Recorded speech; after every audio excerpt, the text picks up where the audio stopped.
여러분 안녕하십니까? 서정길 목사입니다. 신학이란 무엇인가? 알리스트 맥그레스가 쓴 책을 요약해서 여러분하고 나누고 있습니다. 이 강의는 제가 계속하는 강의 제 30강이 되겠습니다만 위클립 유니버시티 학생들을 위해서 제공되고 있습니다. 그러나 누구시든지 함께 참여하면 저는 좋은 일이라고 생각을 합니다. 이번 주제는 신학이란 무엇인가에서 그 신앙과 역사의 문제가 되겠습니다. 계몽주의가 시작되면서 그 어떤 역사의 문제가 대두되기 시작합니다. 원래 기독교는 그 하나님의 자기 계시의 절정이 나사렛 예수로 나타나고 있습니다. 역사 속에 나타난 오신 예수 그리스도로 말미암아 우리가 구원을 받고 하나님의 자녀가 되는 그런 전통 기독교가 끊임없이 지켜왔는데 이 복음에 어떤 다음과 같은 세 가지 질문을 통해서 문제가 제기되기 시작합니다.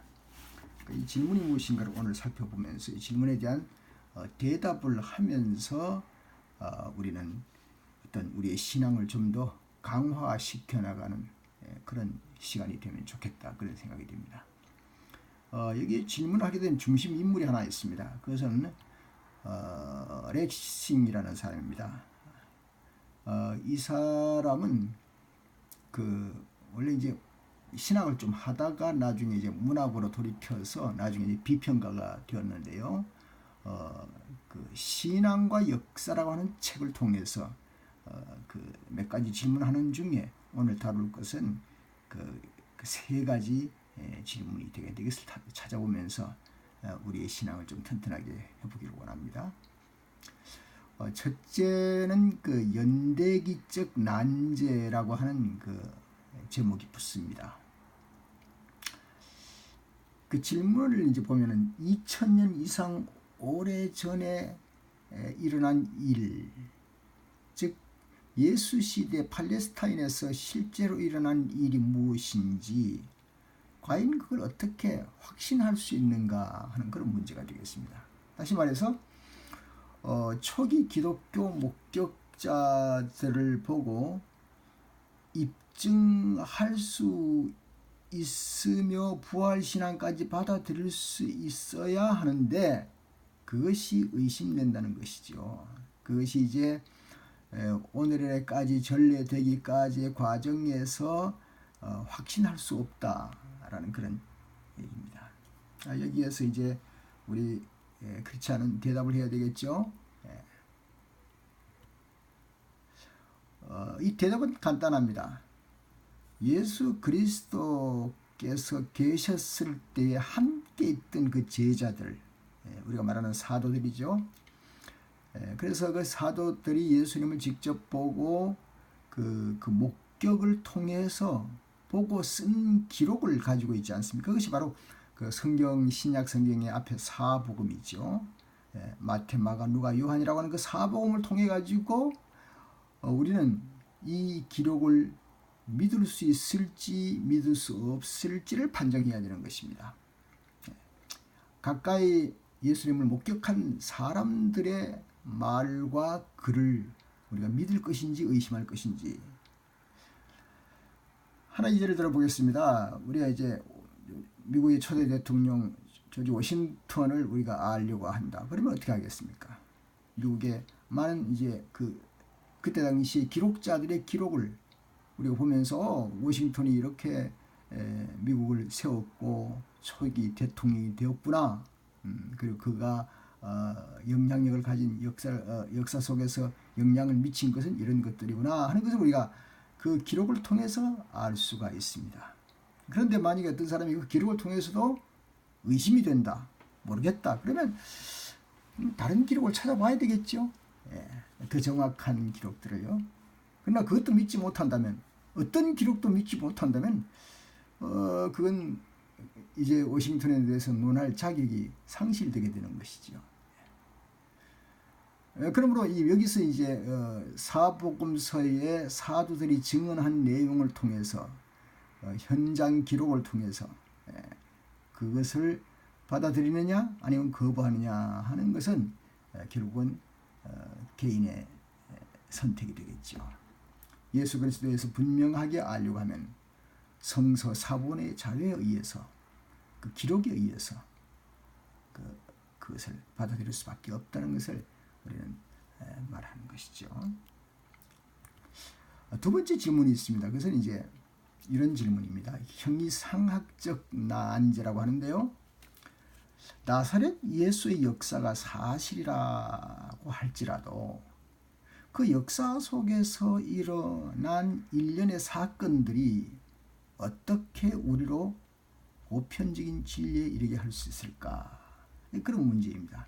다시 말해서 역사적 진리와 이성적 진리 사이에 간격이 있지 않느냐. 그걸 이제 레싱이 얘기한 겁니다. 그래서 그 역사라는 건 좀 우연한 진리가 등장한 건데 그걸 이성의 필연적인 진리의 증거가 될 수 있는가? 그렇게 하여튼 문자로는 그렇게 표현을 했습니다. 자, 그러면 여기에 이제 우리가 대답을 해야 되지 않겠습니까? 대답은 이렇게 할 수가 있겠습니다. 토마스 아퀴나스는 1225년, 1274년의 사람인데요. 기독교 신앙이 뭔가? 물론 이제 이성을 통해서 어떤 탐구를 할 수는 있다. 도구로 탐구를 할 수는 있다. 그러나 이성의 도움은 받을 수 있지만 기본적으로 신앙은 합리적으로 분명히 기록된 것을 바라보면서 그리고 이성의 도움과 가정을 통해서 어떤 기초를 세워나가는데 이걸 이제 위에 그 두 가지를 빼버린다면 제가 이걸 봅시다. 역사라는 그 예수 그리스도의 생애의 역사라는 이 기록을 빼고 또 그 안에 담겨져 있는 지식이라 할까요? 그 사실 기록된 내용, 그 내용을 빼고 보통 이제 이걸 역사 기록에서 뭐 캐리그마라고 말을 해도 되겠고요. 내용을 빼고 이 두 가지를 빼버린 상태에서 이성으로만 도전하겠다. 자, 그렇다면 참 문제가 많이 생기게 되는 겁니다. 물론 이제 하나님의 계시는 신비적인 것이기 때문에 또 다른 차원에서 해석이 되겠습니다만 그러나 일단 이성이 사용된다라는 가정 하에 둘 때도 역사 기록과 그것을 읽어내는 지식이 함께 있어서 그 위에 이성으로 이해하고 생각하고 받아들이고 고백하는 일이 진행되는 것이 아닌가 그렇게 볼 수가 있습니다. 물론 이제 이게 감정이라는 것도 있지만요. 그래서 결국은 아무것도 다 없애놓고 이 두 가지를 다 없애고 이성만 최우위에 두고 모든 것을 시작하겠다면 결국 아무것도 못하게 되는 것이죠. 예. 눈을 감고 뭘 찾겠다는 얘기가 되는 것밖에 되지 않습니다. 예. 특별히 이제 하나님의 절대 능력의 최고의 가치를 이성 하나 가지고 우리가 찾아낸다는 것은 복음에도 그렇지 않습니까? 말씀을 전하는 사람이 있고 듣는 사람이 있고 들어야 믿을 수 있다라는 말이 있는데 이성은 어디를 기본 바탕으로 해서 이성에 사용을 할 것인가 이게 나와야 제대로 정리가 되는 것이다. 그렇게 볼 수밖에 없습니다. 그래서 기록된 사건을 기록된 문서에 읽고 해석하는 단계를 거쳐서 그래서 이성이 받아들일 때 거기에서 바로 신앙이 싹틀 수가 있지 않느냐 그런 얘기입니다. 레싱이 말하는 보편적 진리가 될 수 있는 것은 역사와 지식이라는 두 가지 바탕의 기본에서 찾을 수 있다고 봅니다. 이 두 가지를 그냥 건너뛰고 나면은 그것이 어떻게 되는가 하면은 미신이 되어버립니다. 그게 유령이 되어버리죠. 역사와 지식을 무시하면 유령이 되는 것이죠. 나사렛 예수의 정체성을 찾을 수 없게 되는 것이죠. 신학이란 무엇인가 725페이지에는 이런 말이 있습니다. 지식사회학은 계몽적 합리주의가 결코 보편적인 것이 아니며 오히려 여러 지적 가운데 하나일 뿐이라는 점을 말했다. 다양한 합리주의가 얼마든지 있다. 이제 여기 이성과 합리주의의 주체로 주장하는 사람들에게 이제 주는 메시지가 되겠습니다. 세 번째 난제가 있습니다. 그것은 이런 질문이 되겠죠. 현대 서구 문화와 1세기의 팔레스타인 문화 사이의 커다란 차이 때문에 과거의 종교적 메시지가 현대를 사는 인간 실존에 어떻게 의미 있게 관련을 맺을 수 있는가. 거기에 덧붙이기를 이렇게 질문했어요. 아니 유식하고 문화적으로 민감한 유럽 사람들이 어떻게 신약 성경의 세계로 되돌아가서 시대에 뒤떨어진 그 종교적 메시지를 받아들일 수 있단 말인가? 자, 이제 대답을 해야 되겠습니다. 그 옛날부터 지금까지 한 100년간 동안도 과학이 참 많이 발달했죠. 그래서 여러 과학자들이 연구하고 발표하고 또 연구하고 발표하고 하는데 뭐 그룹별로 하고 개인적으로 하고 또 툴을 쓸 때 옛날에 뭐 망원경을 썼다면 오늘날 컴퓨터를 사용을 하고 뭐 여러 가지를 통해서 이제 과학이 발달되지 않습니까? 그런데 세월이 아무리 바뀌어도 옛날 1세기 때나 지금 21세기에 와서나 변함이 없는 게 있다고 합니다. 그 툴이 말이죠. 변함이 없는 건 사람의 두뇌라고 합니다. 두뇌. 사람의 두뇌는 1세기 때 사용한 거나 지금 사용하는 거나 똑같다는 것이죠. 결코 변함이 없는 것이죠. 자, 저는 그 한국의 강원도 삼척에서 복음을 받아들였습니다. 강원도 삼척 하면 이건 뭐 아주 옛날 깡촌이죠.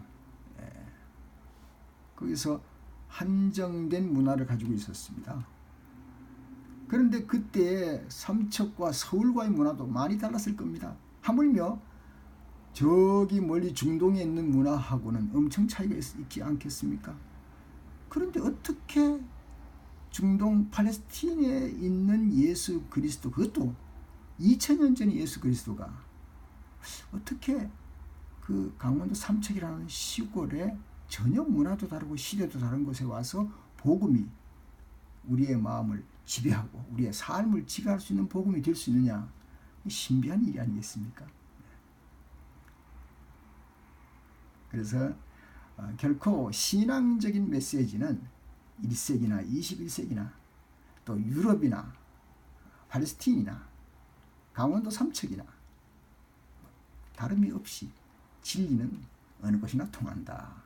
그렇게 대답을 해볼 수가 있겠습니다. 그래서 시편 119편 142절 말씀을 맺어보도록 하겠습니다. 주의 공의는 영원한 공의요 주의 율법은 진리로소이다. 아멘. 예, 제가 30강을 여기서 마치겠습니다. 오늘은 신앙과 역사의 문제입니다. 다음에 31강에서 여러분 뵙도록 하겠습니다. 감사합니다. 오늘도 컴퓨터 고장으로 제가 얼굴을 비치지 못하고 화면만 간신히 비춰서 강의가 마쳐졌습니다. 감사합니다.